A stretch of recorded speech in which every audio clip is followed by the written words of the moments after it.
HarperCollins presents 1,000 Roads Home by Carmel Harrington, read by Jill Crawford and Frank Grimes.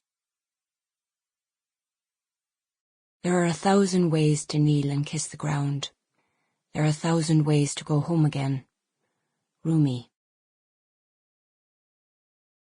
Prologue. Then.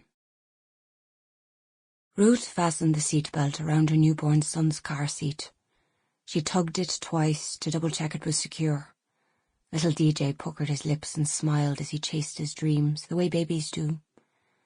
She switched the engine on and drove away from the only world she knew. But she was not sorry. It was just her and her son now.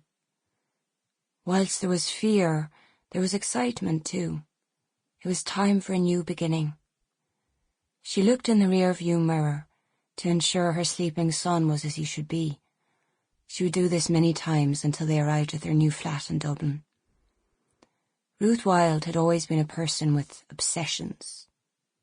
Odd Thomas, who was both her imaginary best friend and the main character from her favourite book written by Dean Koontz. She would soon finish this book for the 104th time.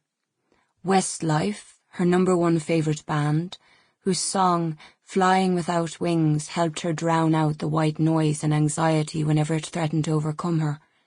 Mashed potatoes, white sliced loaf, bananas, ice cream, in fact, any food that was white in colour. Counting steps, always even. Yes, Ruth Wilde did obsessions very well. And now she had a new one, the most important one of all, her son. She would be a good mother. She would fight for DJ when he could not fight for himself. She would keep him safe from the dangers that lurked in the dark shadows. She would make him laugh at least once a day, and she would love him as she had never been loved herself. Yes, it was time. Ruth was ready to leave Wexford to make a new home for her family. "Just the two of us against the world, DJ," she whispered. She hit play on her CD player, letting Shane from Westlife's voice fill the car. The words from Flying Without Wings had never felt more apt. For as long as Ruth had thought, she too had been looking for that something to make her complete. She glanced at DJ again in the rear-view mirror and felt joyful satisfaction bubble its way up inside her. If she had not chosen that exact second to do this, she might have noticed, instead, the man she'd just passed, walking with a rucksack on his back, and she might have stopped.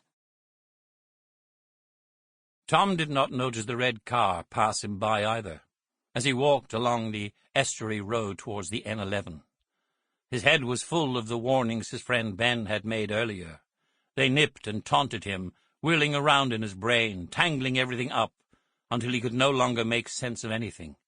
"If you don't find something to light up the darkness, Tom, you'll get lost in the shadows." But what if that was what he wanted?